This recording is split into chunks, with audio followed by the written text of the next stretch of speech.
So if you know what's what, you have a lot of experience and can judge people and situations well. For example, I don't really know much about computers, so I can't help you with your problem. Ask Terry. He knows what's what. I need to speak to Terry.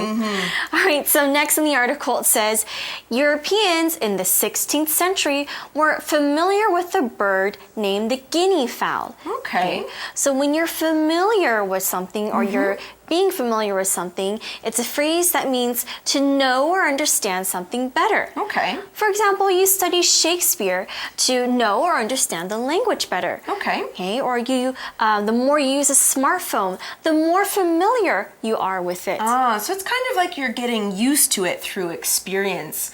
We might also say, I spent more time at the museums to become familiar with Van Gogh's art. All right, so you want to learn more about Van Gogh. Now, the guinea fowl is a gray bird that is native to Africa. Now, it looks similar to a turkey, and it is often eaten as meat. However, unlike the turkey, guinea fowls can fly. They can fly really high. Okay. And they also don't need to drink much water because they get their water from food. Okay. So these small differences, but people sometimes still get them mixed up. Yeah, and you know, back then, a long time ago, they didn't have a lot of knowledge about birds and other animals. So. Right. Next in the article it says, these birds came from Africa, but were imported into Europe through the Ottoman Empire. All right, so we're talking about the guinea fowls right now. All right, so they went to the Ottoman Empire, and the Ottoman Empire was actually, we say like it's an empire from a long time ago, around 1299. Okay. So we could say they were an ancient civilization, and something very special about them was that they took over lots and lots of land, and they even conquered land as far as Western Asia. But can you tell us more about the Ottoman Empire? Well, I think the article is going to give us some information. It says, this country was ruled by the Turks, so it was also known as Turkey, as it is today.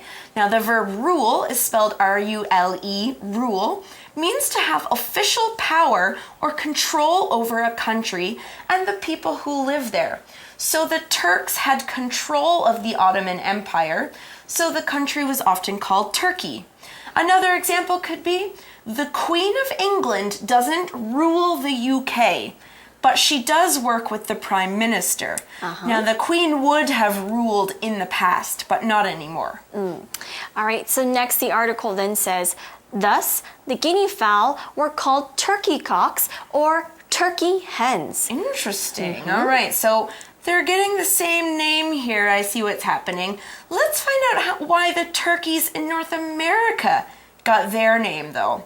It says, early European visitors to the U.S. found birds that looked a lot like guinea fowl. And then it says, both animals are quite fat, walk on the ground, and have dark feathers. All right, so the similarities made them look really similar. They made them look the same, all right? And like we said, back then they didn't have the information we have about animals today, so they might not have known the difference. And the article continues to say, most people thought they were the same creatures and therefore called them turkeys. Now we saw the word creatures here. It's a noun and it's spelled C-R-E-A-T-U-R-E, creature. Now, a creature is any living thing except for a plant. So it could be a fish, it could be an animal, an insect, a human, but not a plant. So for example, the scientists are very interested in this new creature as they've never seen an animal like it. We also saw the word therefore. It's an adverb and it's spelled T-H-E-R-E-F-O-R-E. Spell it together again. And it means so, for that reason. Because of A, there is now a B. Okay. For example, we could say, it is raining right now, therefore we can't play basketball outside. So because it's raining, we can't play. Yeah. I get it. Okay. Now, here's an interesting fact coming up. The article says, in fact, the birds are slightly related, but are two separate species. Now we saw the adverb slightly here. It's spelled S-L-I-G-H-T-L-Y, slightly, and it means a little or in a very small way. For example, the colors both look like they're purple, but in fact, they're slightly different. So maybe one is a little bit darker or lighter. Yeah. So next, we also saw the word related. Okay, related is an adjective here, R-E-L-A-T-E-D, and it means belonging to the same group, family, or type. Okay. So, for example, we could say, Emma and I kind of look the same. That's because we are related. She's my cousin. She's a part of the family. Right. Now, separate here is an adjective. It's spelled S-E-P-A-R-A-T-E, separate, and it means different. So while they're slightly related or in the same family, they're actually two different or two separate birds. For example, my mother always uses separate knives for raw meat and vegetables when she's cooking. Okay, and next we also saw species. S-P-E-C-I-E-S. Species, it's a noun and it means a group of animals or plants that are similar. That means they can produce the same young animals or plants. Okay. Okay, we can say dogs and cats are two different species because you cannot mix a dog and a cat together. Right. Okay. It has to be a dog and a dog and a cat and a cat. Okay, I get that.